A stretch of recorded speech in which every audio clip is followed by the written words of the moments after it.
Olá, senhores! Olá, senhoritas! Espero que todos estejam bem.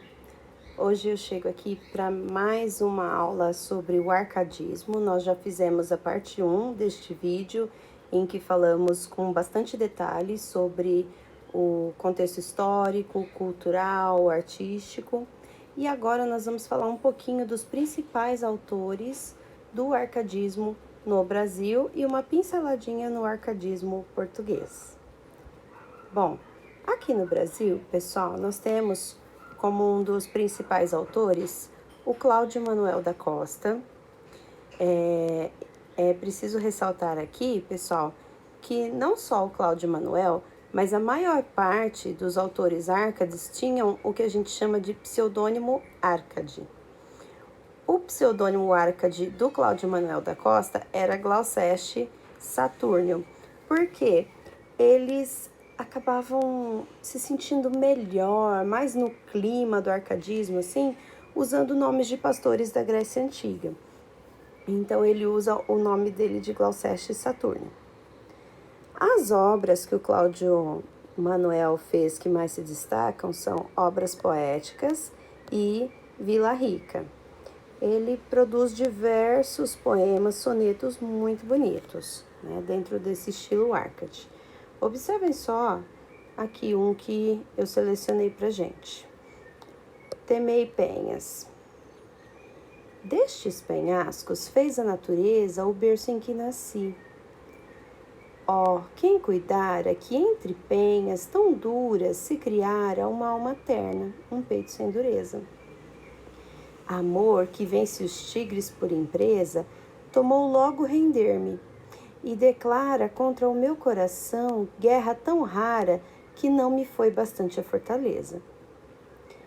Por mais que eu mesmo conhecesse o dano a que dava ocasião minha brandura, nunca pude fugir ao cego engano. Vós que ostentais condição mais dura, temei, penhas, temei, que o amor tirano, onde há mais resistência, mais se apura. Então aqui, pessoal, ele começa trazendo para nós um dado interessante, né? Ele diz assim, destes penhascos fez a natureza o berço em que eu nasci. Por quê? Assim como os outros, né? O arcadismo é chamado de escola mineira. Então, assim como os outros autores, o Cláudio Manuel era mineiro, da região de Minas, onde o relevo é muito montanhoso. Então, quando ele fala destes penhascos, ele está falando das pedras, das montanhas que constituem a paisagem, né? Então, dessas montanhas, fez a natureza o berço em que eu nasci. Então, eu nasci no meio dessas montanhas, é o que ele diz. Mas ele diz, quem cuidara, quem pensara, cuidar aqui no sentido de pensar, viu, gente? Então, quem pensara que entre penhas tão duras, entre pedras, rochas tão duras que formam essas montanhas, se criaria nele uma alma terna, um peito sem dureza. Então, tudo ao redor é forte, é duro, mas ele não, ele tem um peito terno, um peito sem dureza. E qual é o problema com isso? Ele diz na segunda estrofe, o amor que vence os tigres, que são muito fortes, né? Então, se ele vence até os tigres, ele tem por empresa, por objetivo, né, fazer isso.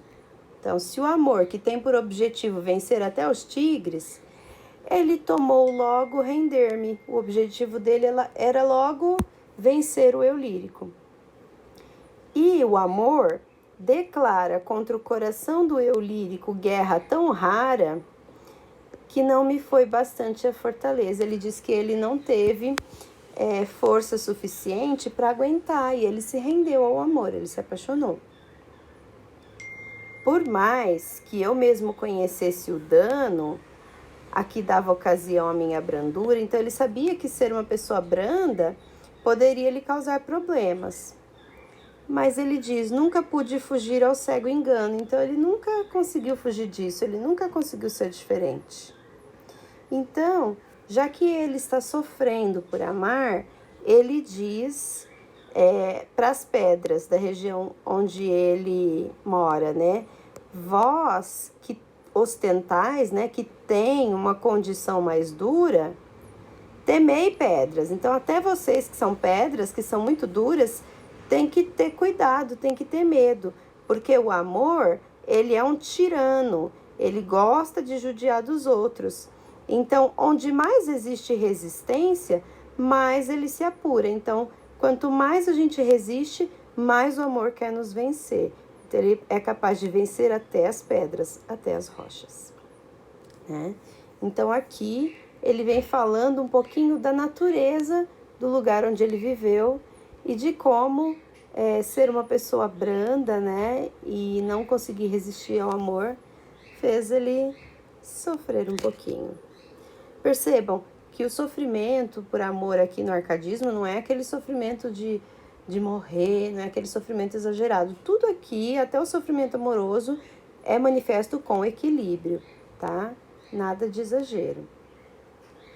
Também, como autor que se destaca aqui, nós temos o Tomás Antônio Gonzaga, que escreve, entre outras obras, Marília de Dirceu, que faz parte da poesia lírica, e as cartas chilenas, que fazem parte da poesia satírica, tá?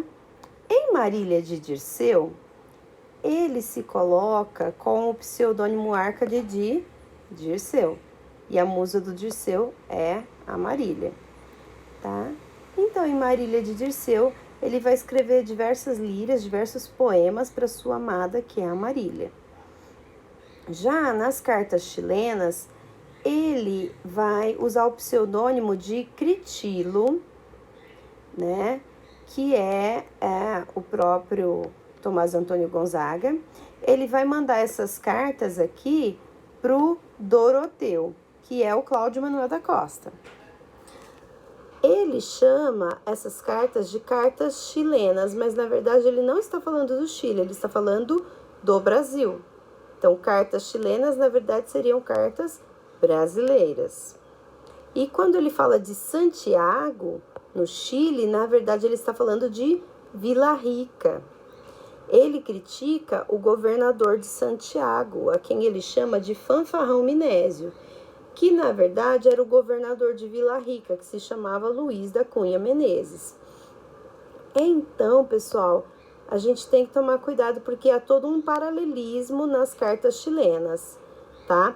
Aqui está escrito crítico porque o corretor me deu uma trosladinha, como diz aqui meu filho, mas é Critilo, tá? O pseudônimo Arcade dele é Critilo.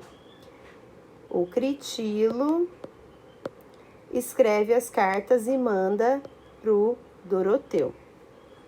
O que acontece, pessoal? Naquela época, eles não podiam fazer uma crítica muito direta, porque senão isso envolveria diversos problemas com o governo local, né? Então, por causa disso, é que há todo esse paralelismo nas cartas chilenas, ok? Aqui nós vamos ver um trechinho de Marília de Dirceu.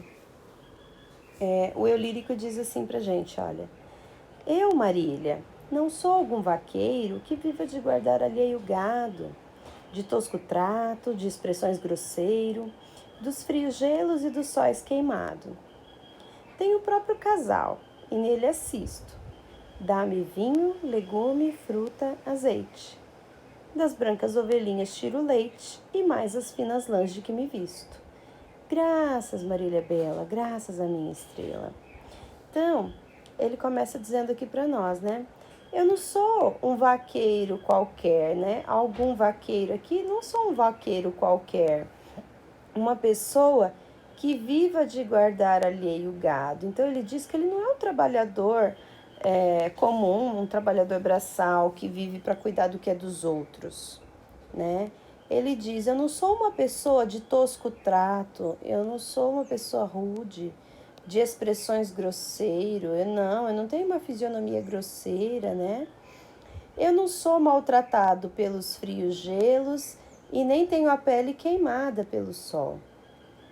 Ele estava mostrando que ele não era um empregado de ninguém. Ele diz, tenho o próprio casal. Casal aqui é casa. Então eu tenho minha própria casa. E nele assisto, aqui nela eu moro. Assistir aqui é no sentido de morar.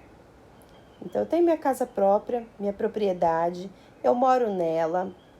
A minha propriedade me dá vinho, legume, fruta, azeite. Então tudo que é básico, tudo que é necessário, eu tenho na minha propriedade. Ele diz, das brancas ovelhinhas eu tiro leite, então nem leite falta. E ele tira mais as finas lãs de que se veste. Então eu tenho até a vestimenta dentro da minha própria fazenda, da minha própria propriedade. Então eu tenho tudo o que é o necessário, Marília.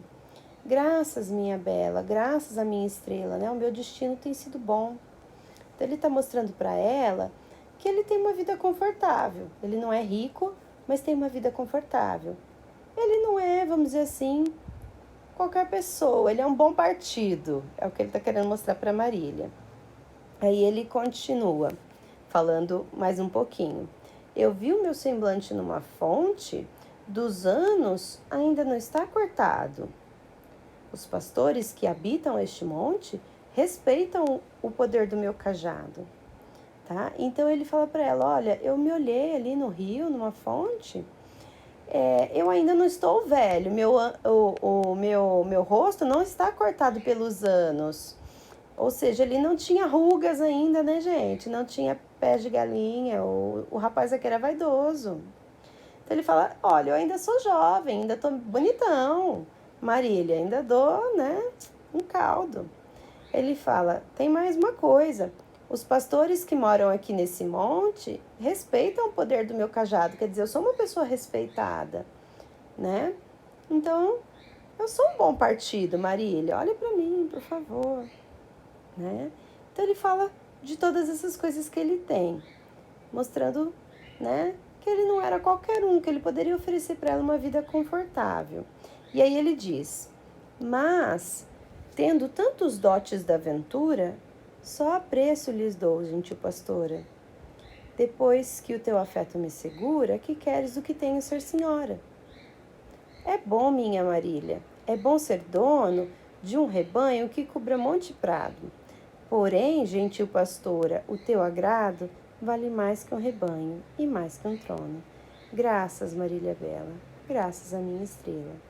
Então, ele diz para ela, olha, eu estou falando de todas essas coisas não para me mostrar, mas eu estou querendo dizer que tendo todas essas coisas boas, esses dotes, esses presentes que o destino me deu, eu só dou apreço para essas coisas, gentil pastora, só dou apreço para essas coisas, Marília, se o seu afeto me assegura que você quer do que eu tenho ser senhora. Ele fala para ela, olha, isso só me interessa se você quiser viver ali comigo. Quer ser dona de tudo que eu tenho? Quando ele diz para ela, queres do que tenho ser senhora? Ele está, na verdade, pedindo a Marília em casamento, gente. Quer morar comigo? Quer viver junto comigo? Porque senão tudo isso que eu tenho não vai valer nada. Porque ele diz, é bom, Marília, é bom ser dono de um rebanho que cubra monte e prado. Para quem gosta, né, de ovelhinhas, de animais, é bom ter um rebanho grande. Mas, Marília, o teu agrado, o teu amor, vale mais que um rebanho e mais que um trono. Graças, Marília Bela, graças à minha estrela. Então, graças ao meu destino, que bom que está sendo assim, né? Então, aqui nesse trecho de Marília de Dirceu, a gente tem todo esse cenário rural, todo esse ambiente bem bucólico, voltado para o campo, a descrição da natureza, da propriedade do eu lírico, com tudo que tem nela, né? Esse ideal de vida simples, uma vida no campo, que não é uma vida pobre, mas também ele não busca riqueza, ele não busca luxo, ele busca simplesmente uma vida confortável para poder viver com a sua pastora e se considera feliz, né? por ter a sua pastora e por ter o básico que ele precisa para viver. Então esse é sempre o ambiente Árcade, né? Um poema bem ao estilo Árcade, esse do Tomás Antônio Gonzaga. Agora, na sequência, nós temos aqui um trecho das cartas chilenas, em que o Critilo, né, o Tomás Antônio Gonzaga, conversa com o Doroteu, que é o Cláudio Manuel da Costa. Ele diz: talvez, meu Doroteu, talvez que entendas que o nosso fanfarrão estima e preza os rendeiros que devem por sistema, só para ver se os ricos desta terra, a força de favores animados, se esforçam a lançar nas régias rendas.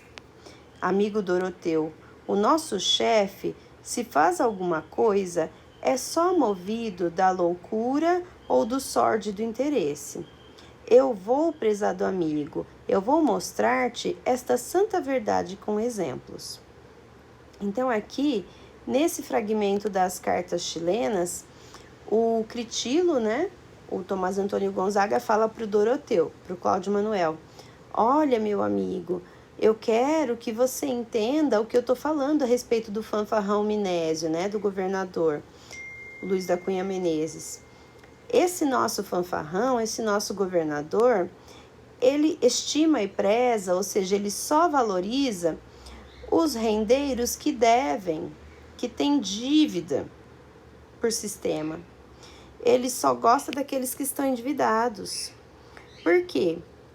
Porque é só para ver se os ricos desta terra, à força de favor animados, se esforçam a lançar nas régias rendas. Então, ele pegava aqueles que estavam endividados para ver se ele conseguia extorquir alguma coisa dessas pessoas, né? Porque a pessoa estava precisando, então ele tentava tirar alguma coisa dessas pessoas, algum dinheiro, alguma coisa. E aí ele continua dizendo: amigo Doroteu, o nosso chefe, o fanfarrão, se faz alguma coisa, é só movido da loucura ou do sórdido interesse. Então, tudo que ele faz é para ganhar mais dinheiro, é por interesse. Ele não faz nada por bondade para ninguém, não faz nada para ajudar a população. E aí ele diz: eu vou, prezado amigo, mostrar-te essa verdade, que o que eu estou falando é verdade, através de exemplos. E aí na sequência ele começa a falar das coisas que o fanfarrão Minésio fazia, né? Da corrupção que havia e tudo mais, certo? Bom, na sequência, queridos, nós vamos falar a respeito da poesia épica. Então, as que a gente viu até então foram poesias líricas e as cartas chilenas, poesia satírica. Aqui, esses dois autores, o Basílio da Gama e o Frei de Santa Rita Durão, que vem na sequência, são autores da poesia épica. Lembrem-se que o poema épico é aquele poema que conta uma história, um poema narrativo, assim como os Lusíadas, né? A Eneida, a Ilíada, a Odisseia.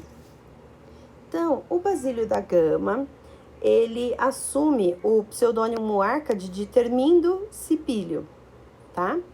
E o Basílio da Gama escreve a obra que se chama Uraguai. Não é Uruguai não, pessoal, é Uraguai mesmo, eu não escrevi errado. A obra Uraguai vai falar sobre a destruição dos 7 povos das missões, certo? As missões foram meio que comunidades independentes que se formaram no sul do país, na divisa ali com o Uruguai. E essas missões eram gerenciadas pelos padres, né, pelos jesuítas. Elas começam a se fortificar, eles começam a se tornar meio que autossustentáveis. E o governo fica muito receoso com isso, principalmente porque nessa época ocorre uma divisão de terras entre Portugal e Espanha, e segundo essa divisão, eles precisariam fazer algumas adaptações ali, né? Então, por causa disso, os padres jesuítas acabam incitando os índios a se rebelar contra o governo. Isso ocorre, eles se rebelam e aí muitos dos indígenas, ao entrarem em conflito com o governo, morrem. Entre os indígenas que morrem estava o Cacambo. Cacambo, ele era o marido da Lindóia. A Lindóia, ela era apaixonada pelo Cacambo, né? E quando o Cacambo morre, ela fica muito, muito triste mesmo. E aí o padre jesuíta, que era o padre Balda, ele queria fazer com que a Lindóia se casasse com o seu filho, que era um filho bastardo que ele tinha com uma índia, né? O Baldeta. E aí, o que ele faz? Ele faz tudo o que pode para ela aceitar. E aí ela fala, tá bom, eu vou casar com ele e tal. E com isso, o Baldeta ia assumir uma posição de liderança na tribo, né? Lhe renderia um status social maior. Só que a Lindóia não gostava dele. Ela ainda amava o seu falecido Cacambo, né? E ela estava muito, muito triste. Então, antes de se consumar o casamento, o que ela faz? Ela vai sozinha para uma região solitária ali, né? Da floresta. E ela se esconde lá.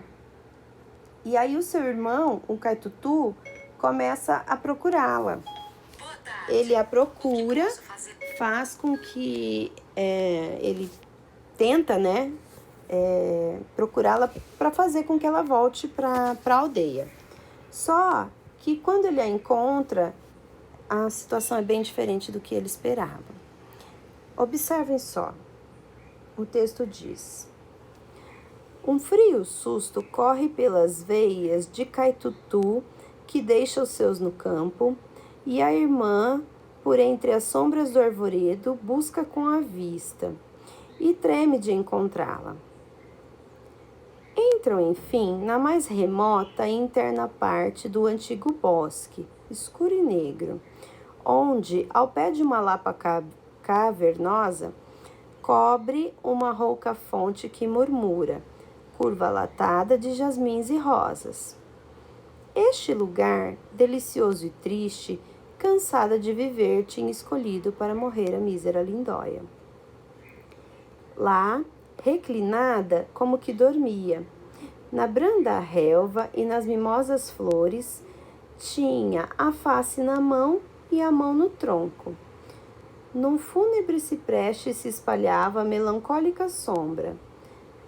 Mais de perto, descobrem que se enrola no seu corpo verde serpente. Ele passeia e cinge o pescoço e braços e lhe lambe o seio. Fogem de a ver assim sobressaltados e param cheios de terror ao longe. E nem se atrevem a chamá-la e temem que desperte assustada e irrite o monstro e fuja e apresse no fugir à morte. Então, o que acontece aqui, pessoal? O Caitutu, irmão da Lindóia, ele tá lá no campo e ele sente um frio na barriga, né? E aí ele vai atrás da irmã. E aí ele entra no meio do arvoredo, né? E vai procurar a irmã. Quando ele a encontra, ele treme. Por quê? Ela tinha entrado numa parte bem escondida do bosque, um lugar mais escuro, mais solitário, onde havia uma cascata e uma caverna aqui. Então, a gente tem como se fosse uma caverna com a cascata caindo por cima, né? Essa rouca fonte que murmura aqui é a cachoeira, né? O barulho da cachoeira caindo por cima dessa caverna. E a beirada era toda bordada ali por jasmins e rosas. Então, uma região muito bonita, né? Uma gruta ali, uma caverna com a cachoeira por cima, rosas, jasmins. E a Lindóia deitou-se embaixo de um cipreste, que era uma árvore bem bonita que dava uma sombra bem gostosa. Então, ele diz, este lugar delicioso e triste tinha escolhido para ficar a mísera Lindóia. O que acontece? Quando o irmão dela chega e a vê nesse lugar tão bonito, o que ele percebe? Lá, reclinada, como que dormia. Então, ela estava deitada como que dormindo. Na branda relva que é a grama, né? Na branda relva e nas mais mimosas flores. Ela estava ali deitada na grama, entre as flores. Ela tinha a face na mão e a mão no tronco. Então, uma mão estava sobre o rosto e a outra encostada no tronco da árvore. E essa árvore, ele diz para nós que era um fúnebre cipreste. Então, quando ele usa a palavra fúnebre aqui, a gente já começa a imaginar o que pode ter acontecido, né? Então, ela estava debaixo desse cipreste e o cipreste espalhava uma sombra melancólica, uma sombra triste.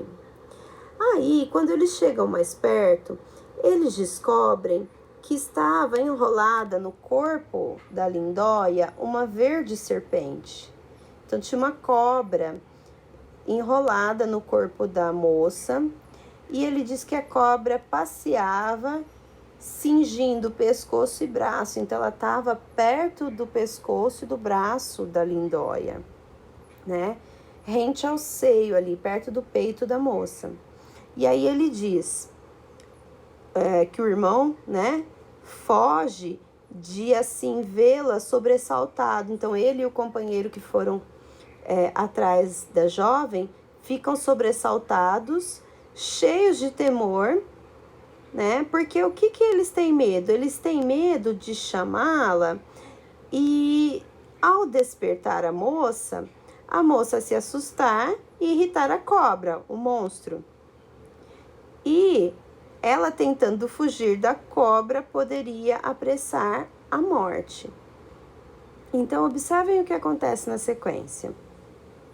Porém, o destro Caitutu, que teme do perigo da irmã, sem mais demora, dobrou as pontas do arco e quis 3 vezes soltar o tiro, e vacilou 3 vezes, entre a ira e o temor. Enfim, sacode o arco e faz voar a aguda seta, que toca o peito de lindóia e fere a serpente na testa. E a boca e os dentes deixou cravados no vizinho tronco. Açoita o campo com a ligeira cauda o irado monstro, e em tortuosos giros se enrosca no cipreste, e verte envolto em negro sangue o lívido veneno. Leva nos braços a infeliz lindóia, o desgraçado irmão, que ao despertá-la conhece com que dor no frio rosto os sinais do veneno, e vê ferido pelo dente sutil o brando peito. Os olhos em que amor reinava um dia, cheios de morte, e muda aquela língua que ao surdo vento e aos ecos tantas vezes contou a larga história de seus males. Nos olhos, Caitutu não sofre o pranto e rompe em profundíssimos suspiros, lendo na testa da fronteira gruta, de sua mão já trêmula gravado, o alheio crime e a voluntária morte. E por todas as partes repetido, o suspirado nome de Cacambo. Ainda conserva o pálido semblante, um não sei que de magoado e triste, que os corações mais duros enternece. Tanto era bela no seu rosto a morte. Então, essa segunda parte do poema vem dizendo para nós que o Caitutu, quando chega e vê a serpente enrolada no corpo da lindóia, ele pega o seu arco, dobra, né, o arco para atirar e matar a serpente. Só que ele hesita. 3 vezes ele faz que vai atirar e 3 vezes ele para, não tem coragem, porque ele tem medo de não acertar a serpente e machucar a irmã. De repente, ele sacode o arco, né? Cria coragem e atira. Quando ele atira, ele consegue cravar a seta na serpente no meio da testa. Então, ele acerta a cobra bem na cabeça. E a boca e os dentes da serpente ficam cravados no tronco, né? Visto que ela estava perto do tronco da árvore, ele consegue acertar a cabeça da serpente, crava a cabeça da serpente no tronco. E aí, de tanta dor, a serpente, né, açoita o campo com a ligeira cauda. Então, ela começa a debater a cauda de tanta dor, fazer tortuosos giros, né, com a cauda. E aí, no tronco do cipreste, ela verte tanto sangue por causa da flechada na cabeça, como o lívido veneno. De tanta dor, ela deixa o veneno ali todo na árvore, né? No tronco da árvore. Depois disso, ele vai acudir a irmã. Ele pega nos braços a infeliz Lindóia. E aí, o pobre irmão, quando tenta despertá-la, ele fica sabendo com muita dor que a cobra já tinha picado a irmã, né? Ela já tinha sido picada pelo dente sutil bem no peito. Então, ele olha para ela e fica vendo como ela era bonita, né? Ele diz que naqueles olhos o amor reinava até então. Agora, os olhos dela estavam cheios de morte. A língua dela, que ficava falando ao vento, ao eco, à natureza, a história dos seus males, agora estava muda. Ela não falava mais nada. Então, Caitutu, o irmão dela, olha para ela e não consegue nem mesmo chorar. Ele só suspira assim, muito profundamente, vendo a tristeza no rosto da irmã. Aí, o eu lírico diz que longe da gruta, ele vê na mão da irmã que foi voluntário aquele crime, que ela, na verdade, entrou ali de propósito. Ela tinha o objetivo de morrer, né? Todo o tempo ela ficava ali suspirando o nome de Cacambo, do seu amado que morreu. Então, ela tinha sim como único amor da sua vida o Cacambo. E uma vez que ele morreu, a única solução para ela também era morrer.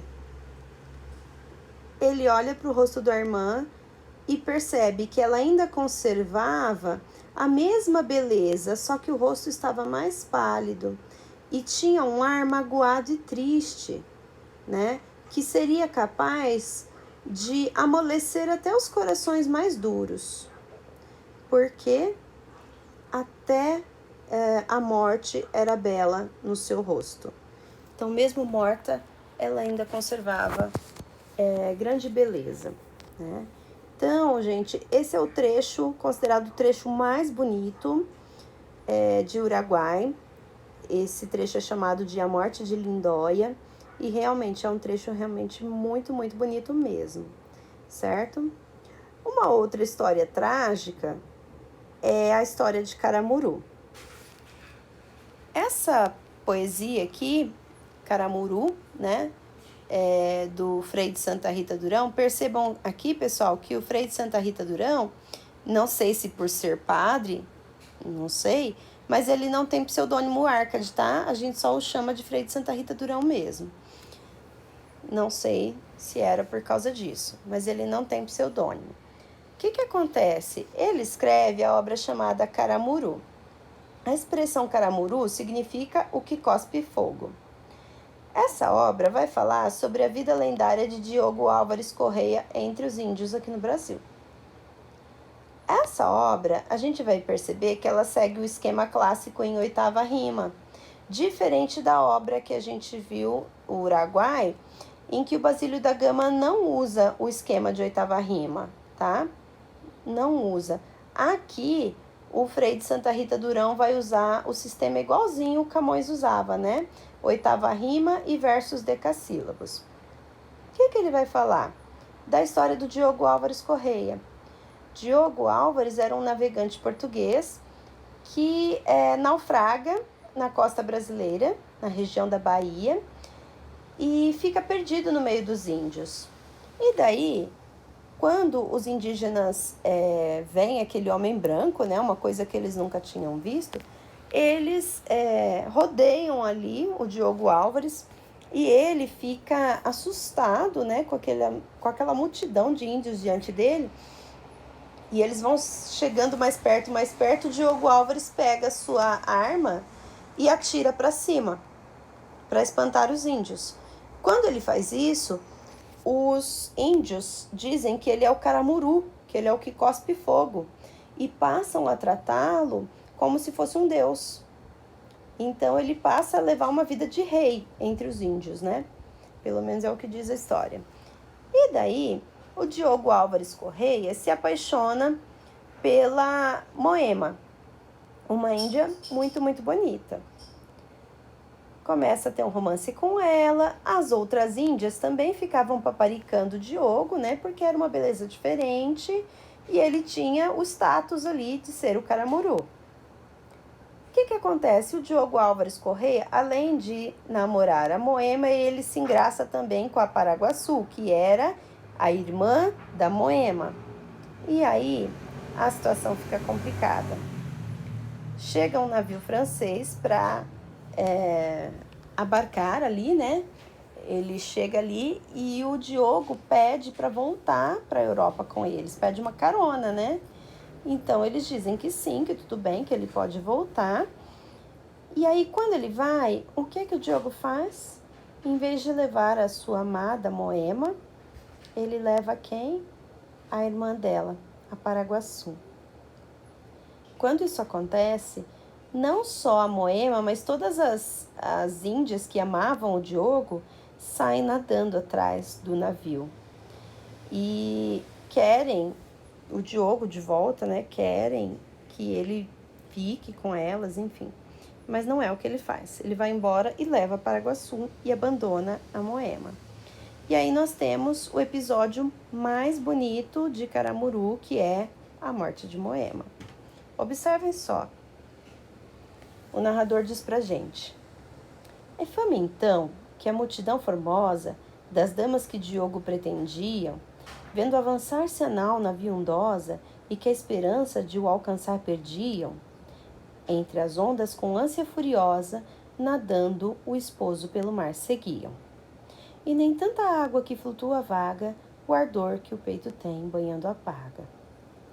Copiosa multidão da nau francesa corre a ver o espetáculo assombrada, e, ignorando a ocasião da estranha empresa, pasma da turba feminil que nada. Uma, que as mais precede em gentileza, não vinha menos bela que irada. Era Moema, que de inveja geme, e já vizinha nau se apega ao leme.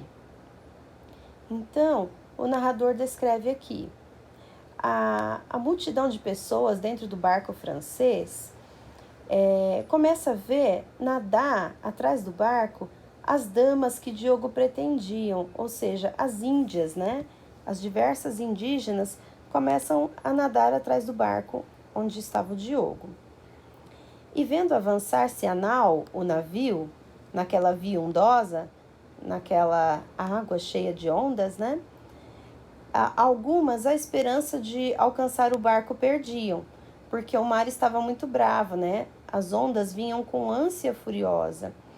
Mesmo assim, elas tentavam, elas seguiam. E mesmo toda aquela água ali no meio das vagas, no meio das ondas, apagava o amor que elas tinham no peito, o amor que elas tinham pelo Diogo.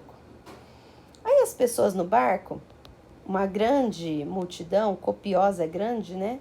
Copiosa multidão na nau francesa, no barco francês, corre a ver o espetáculo assombrado. Então vai todo mundo para a beirada do barco para ver o que estava acontecendo. Eles ignoravam a ocasião, a estranha empresa. Eles não sabiam o que estava acontecendo. E eles ficam pasmos, admirados de ver uma turba de mulheres, uma multidão de mulheres nadando atrás, né? E aí eles percebem que uma desponta, uma consegue pegar à frente das outras. Uma, que as mais precede em gentileza, não vinha menos bela do que irada. Percebem que era uma mulher muito bela, mas naquele momento ela estava mais brava, mais irada do que bonita. Ela estava muito brava mesmo. Quem era? Era Moema, que de inveja geme. E já a vizinha nau, vizinha ao navio, se apega ao leme. Então ela se agarra ao navio, ela segura lá, e aí ela começa a falar com o Diogo Álvares Correia. Bárbaro, a Bela diz, tigre e não homem, porém o tigre acha forças, amor, que enfim o domem, só a ti não domou, por mais que eu te ame. Fúrias, raios, coriscos que o ar consomem, como não consumis aquele infame? Mas pagar tanto amor com tédio e asco, ah, que corisco és tu, raio, penhasco. Bem puderas, cruel, ter sido esquivo, quando eu a fé rendi ao teu engano. Nem me ofenderas a escutar-me altivo, que é favor dado a tempo a um desengano. Porém, deixando o coração cativo, com fazer-te a meus rogos sempre humano, fugiste-me traidor, e desta sorte pagas meu fino amor tão crua morte?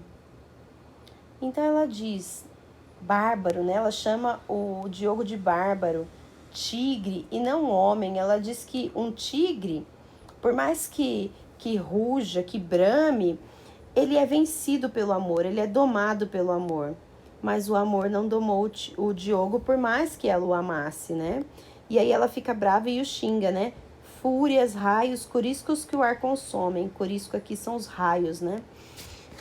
Como não consumis aquele infame, por que não cai um raio na cabeça desse maldito? Mais ou menos isso que ela estava querendo dizer, né? Porque pagar tanto amor como ela tinha com tédio e asco, ai, que corisco és tu, raio penhasco. Ela fica brava, ela xinga ele, né, todinho. Porque ela diz que ele pagou todo o amor que ela tinha com tédio e asco, com desprezo, né? Ele a desprezou e ficou com a irmã. Ela diz, bem puderas, cruel, ter sido esquivo quando eu a fé rendi ao teu engano. Então você podia ter me rejeitado quando eu estava junto com você, mas você não fez isso. Nem me ofenderas a escutar-me altivo, que é favor dado a tempo um desengano. Então, ele não a rejeitou de vez, ele ficou meio que assim, sem falar nada e foi ficando com as duas. Porém, deixando o coração cativo, deixando o coração dela preso, com fazer-te a meus rogos sempre humano, fugiste-me traidor, e desta sorte pagas meu fino amor tão crua morte? Então ela fala para ele, você não me rejeitou totalmente, deixou meu coração preso a você, você se fazia de humano, que entendia os meus sentimentos, mas no fim das contas, na hora exata, você fugiu, você foi um traidor. E agora você está pagando o meu fino amor com essa crua morte, com essa morte cruel, morrendo aqui no meio das águas.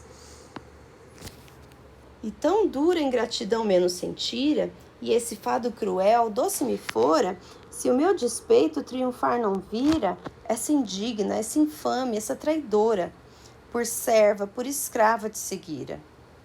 Se não temera de chamar senhora a vil Paraguaçu, que sem que o creia, sobre ser-me inferior, é nécia e feia. Enfim, tens coração de ver-me aflita, flutuar moribunda entre essas ondas, nem o passado amor teu peito incita, a um ai somente com que aos meus respondas. Bárbaro, se essa fé teu peito irrita, disse vendo-o fugir. Ah, não te escondas, dispara sobre mim teu cruel raio. E indo a dizer o mais, cai num desmaio. Então, aqui na sequência, ela continua falando com Diogo, né?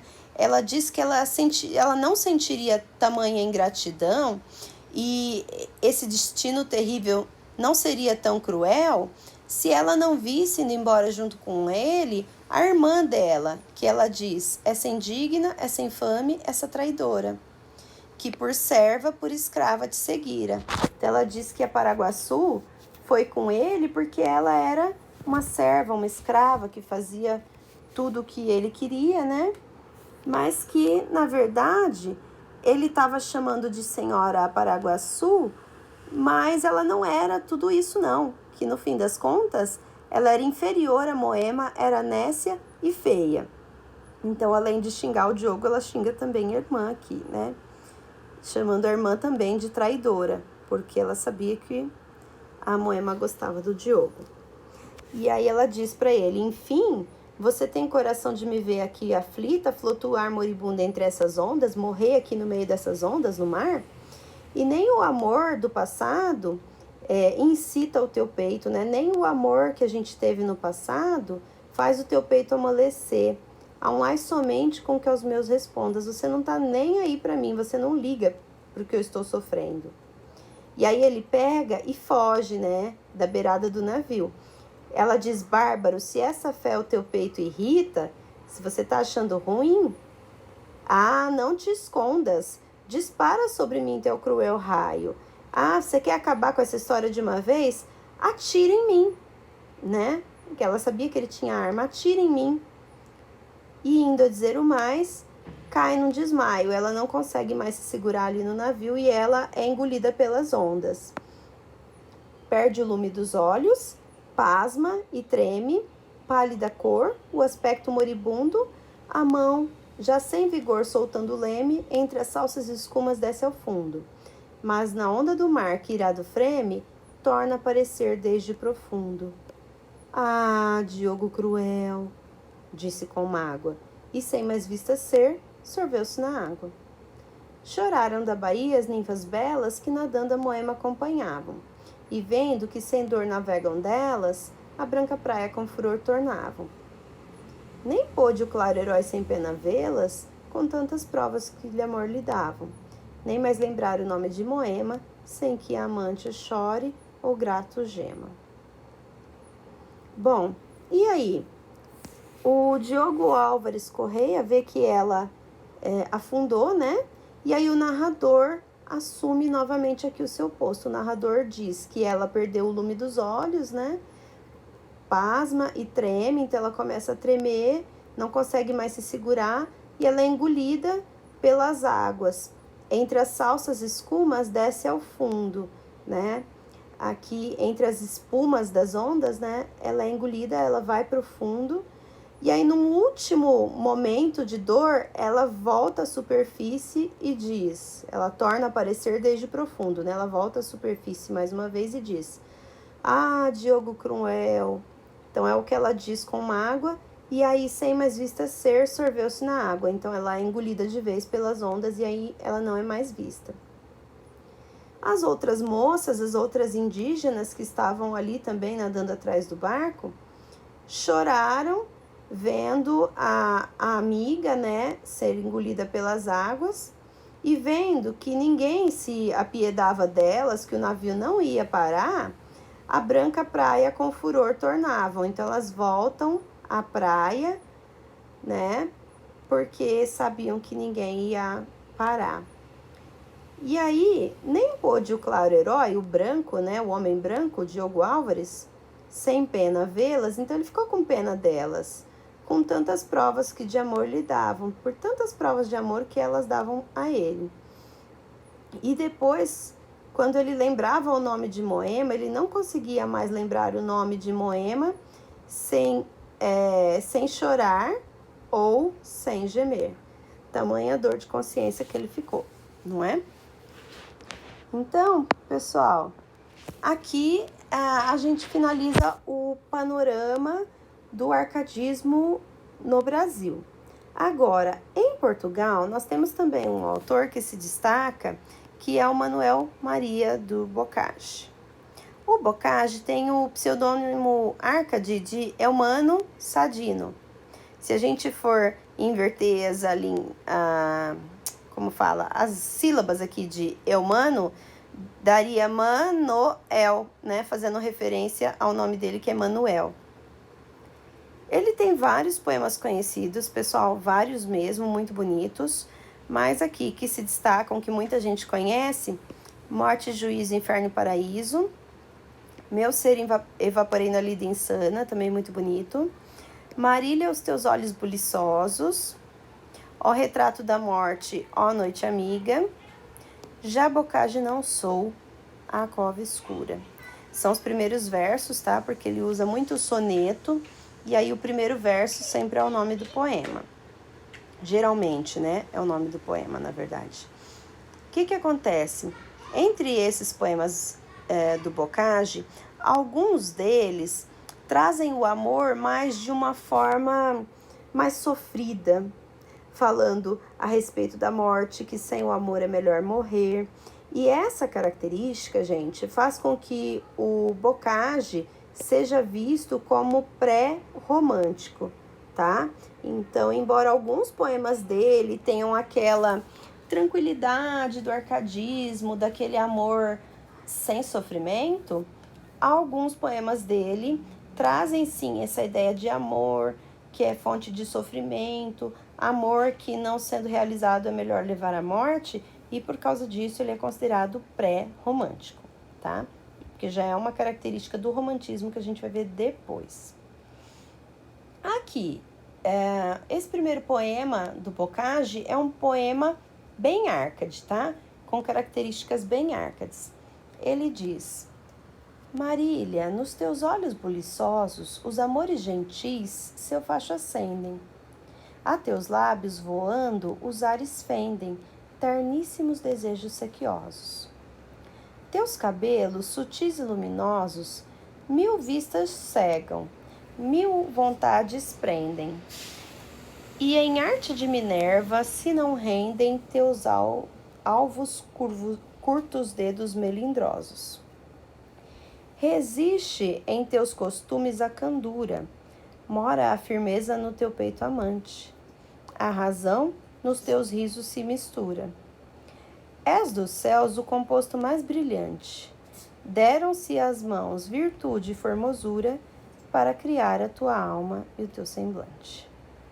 Então aqui, pessoal, ele vem falando para nós a respeito das características físicas, né, da sua amada, da Marília, e também das características psicológicas.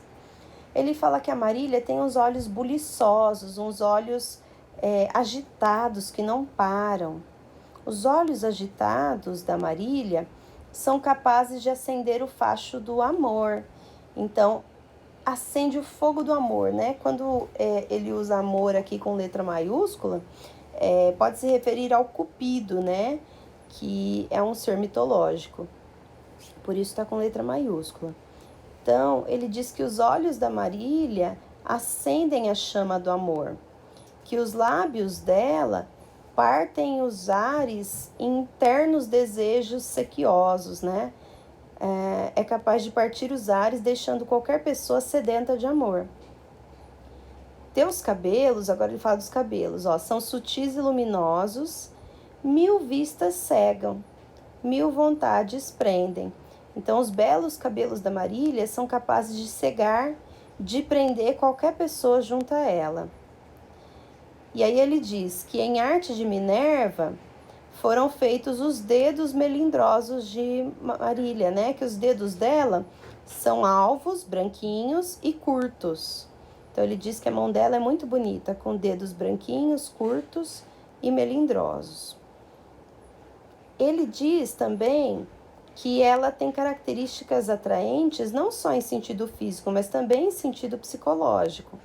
Na terceira estrofe ele diz para nós, olha: resiste em teus costumes a candura, mora a firmeza no teu peito amante. Então ela era uma mulher cândida, pura, que tinha firmeza de temperamento, né?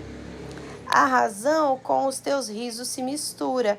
Então ela sorria, mas era aquele sorriso de uma pessoa correta, ajuizada. Era um riso assim, meio tímido, né? E tudo isso a torna ainda mais atraente para o eu lírico. E aí, para finalizar, ele diz: és do céu o composto mais brilhante, você é a coisa mais linda que existe, como a estrela mais brilhante do céu. Para fazer a Marília, ele diz que se deram as mãos duas coisas, a virtude e a formosura. Então ela tem a beleza física e também os aspectos emocionais, psicológicos que fazem dela uma mulher muito linda. Então ele diz que deram a mão a virtude e a formosura para criar a tua alma e o teu semblante. Então, gente, que mulher é essa, hein? Era essa Marília que fazia o jovem ficar apaixonado.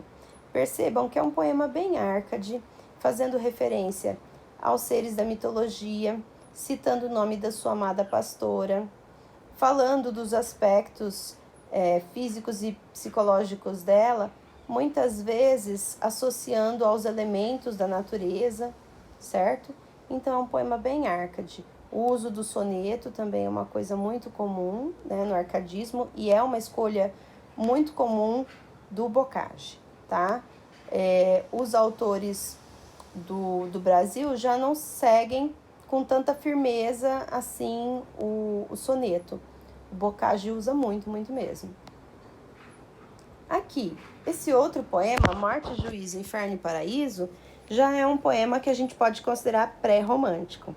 Ele diz: em que estado, meu bem, por ti me vejo? Em que estado infeliz, penoso e duro, delido o coração de um fogo impuro, meus pesados grilhões adoro e beijo. Quando te logro mais, mais te desejo. Quando te encontro mais, mais te procuro. Quando mujuras mais, menos seguro julgo esse doce amor que adorna o pejo. Assim passo, assim vivo, assim meus fados me desarregam da alma a paz e o siso, sendo só meu sustento os meus cuidados. E, de todo apagada a luz do siso, esquecem-me, ai de mim, por teus agrados, morte, juízo, inferno e paraíso. Então, aqui o eu lírico vem falando para nós, né? Olha, em que estado, meu bem, eu me vejo por sua causa. Olha como que eu sou infeliz. Olha o meu estado penoso e duro. Olha como eu estou sofrendo por sua causa. Eu tenho o coração delido, o coração despedaçado, desmembrado, desfeito por um fogo impuro. E os meus pesados grilhões eu adoro e beijo.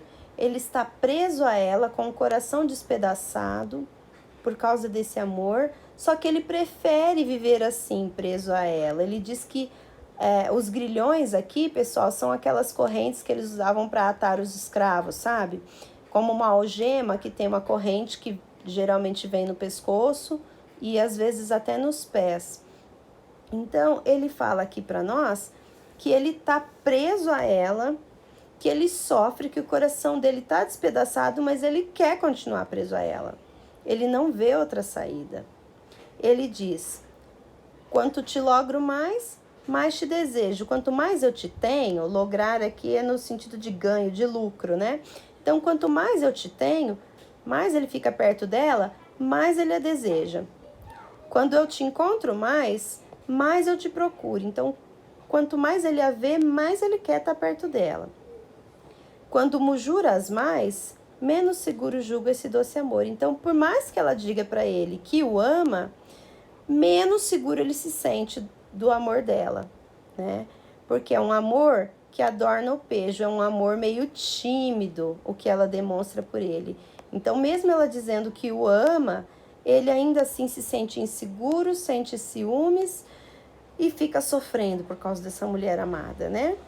E aí ele diz para nós aqui na terceira estrofe: assim passo, assim vivo, assim meus fados me desarregam da alma, a paz e o juízo. Então, desse jeito, com esse pensamento, ele passa, ele vive, e essa maneira dele de pensar, esse ciúme, essa coisa, tira dele, desarraigar aqui, é tirar pela raiz.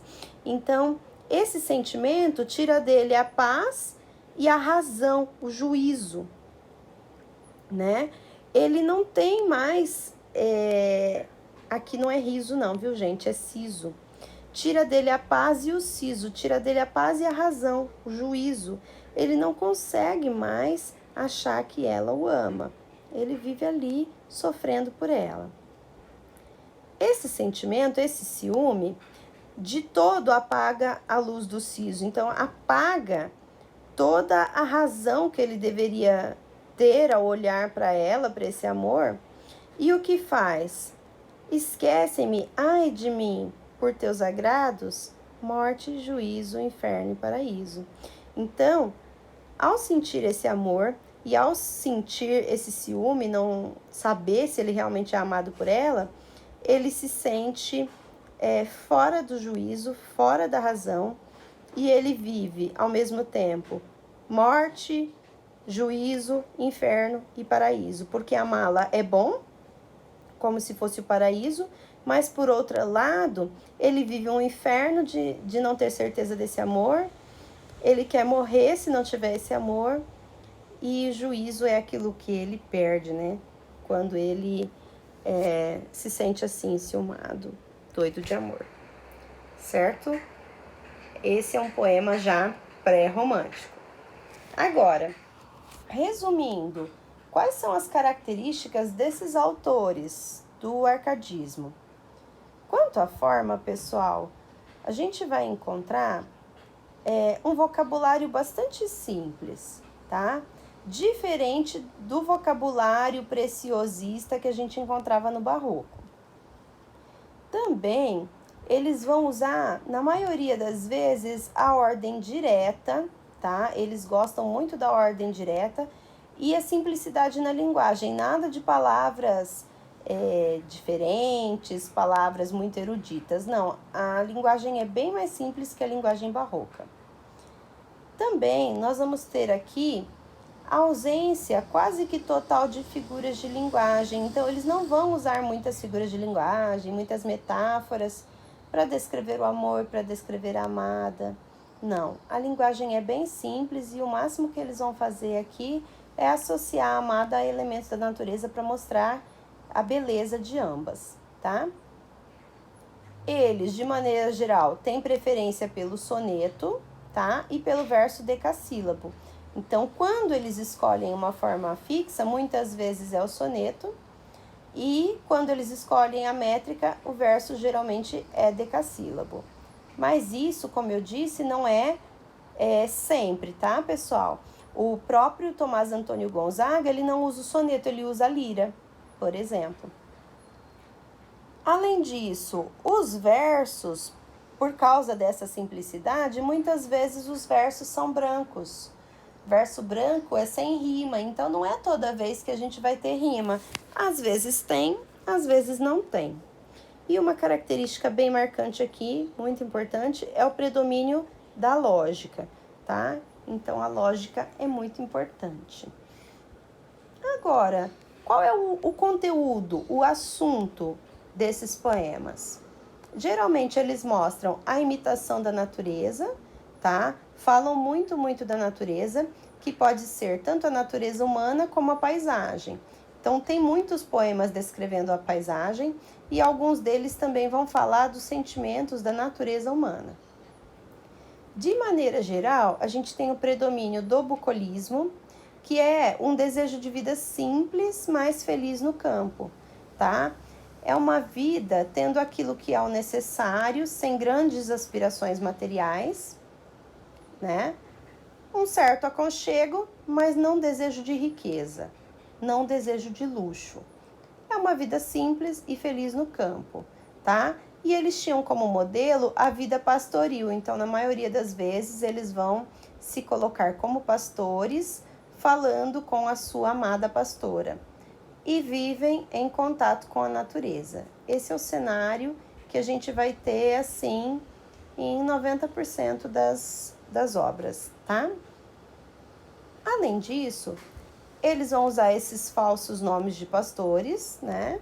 Que são os pseudônimos, dos quais nós já falamos. Vão exaltar a natureza, que é sempre vista assim de uma forma muito tranquila, muito serena. A natureza é amiga, a natureza é fonte de beleza e tranquilidade, tá? O amor, gente, é sempre visto de uma maneira mais racional. Então, eles usam o racionalismo no amor. Então, o que é que nós vamos ver? O amor é mais equilibrado. Nós temos a ausência de paixões exacerbadas, aquelas paixões exageradas. Ai, se eu não tiver a minha amada, é melhor morrer. Não, isso não existe no arcadismo, tá? Salvo algumas situações em que o poeta já se coloca como um pré-romântico, né? Algumas características que já são pré-românticas. O morrer por amor aí é uma característica pré-romântica. Também nós vamos ter a referência aos seres da mitologia greco-romana, tá? Embora a predominância da religião aqui fosse o catolicismo no Brasil, em Portugal, eles fazem referência aos deuses da mitologia sem problema, sem crise de consciência. Eles convivem muito bem, tá? Então, nos poemas, eles sempre vão falar dos deuses da mitologia. E muitas vezes os sentimentos são grafados com letra maiúscula, tá? São o que a gente chama de sentimentos universais. É como se esses sentimentos tivessem vida própria e fossem capazes de mover a personagem a fazer uma coisa ou outra. Como a gente viu ali no soneto falando das penhas, do Cláudio Manuel da Costa, o amor faz o eu lírico sofrer, né? Ele judia do eu lírico. É como então se o amor tivesse vida própria. Bom, daí a gente tem 5 expressões latinas que vocês vão ouvir muito falar, são muito comuns aqui nesse período do arcadismo. A primeira, fugere urbem. Fugere, fugir, urbem, espaço urbano, ou seja, a fuga das cidades, né? Em vários poemas eles sugerem a fuga da cidade para ir para onde? Para o campo. O campo é o lugar de real beleza, onde a vida é uma vida de verdade. A cidade, a corte, não é um lugar de vida legal, não. Com isso, o campo é visto como um locus amenus. Locus, local, amenus, ameno, aprazível, que causa prazer. Então, o campo vai ser sempre um lugar descrito assim, como um lugar ameno, um lugar que causa prazer. Sempre um lugar muito bonito e tranquilo. Outra característica que nós temos aqui é o inutilia truncat. Inutilia truncat é cortar o inútil. Então, cortar tudo aquilo que tá demais, seja no texto, seja no sentimento. Então, o sentimento tem que ser um sentimento equilibrado. Eu te amo, você me ama, vamos viver juntinhos, Marília, vamos ficar aqui abraçados, deitadinhos, antes que o tempo passe e a gente envelheça. Então, tanto em termos de sentimento, eles querem cortar o inútil, né? Qualquer sentimento exagerado é cortado, e também palavras e expressões desnecessárias. Então, eles sempre vão procurar ter o texto mais enxuto possível. Então, inutilia truncat, cortar aquilo que é inútil. Também temos como característica o aurea mediocritas, ou mediocridade áurea, também traduzida como equilíbrio de ouro. Então, aquilo que está na média é de ouro. Então, a gente não quer nem muito, nem pouco, tá? A gente quer ali, ó, o equilíbrio. Equilíbrio na maneira de expressar os sentimentos e também na maneira de escrever. Isso é de ouro, era uma coisa que eles valorizavam muito. E por último, e mais conhecido, o carpe diem. Carpe diem literalmente é carpir o dia ou colher o dia. Aproveitar o dia, o momento presente, uma coisa que vem lá desde Horácio, né, desde a Grécia Antiga, e é um tema retomado aqui. Esse desejo de viver o dia, de viver o momento presente com a sua amada, porque senão depois eles vão envelhecer e não vão ter mais os prazeres da juventude. Então, essas são as 5 expressões latinas que também fazem parte das características do arcadismo. Tudo bem, pessoal? Eu espero que tenha ficado claro. Se vocês tiverem dúvidas, vocês podem me chamar no meu WhatsApp ou na minha classe virtual. Espero que vocês tenham gostado. Se gostaram também, podem dar um joinha, se quiser se inscrever no canal. E eu espero vocês no próximo vídeo.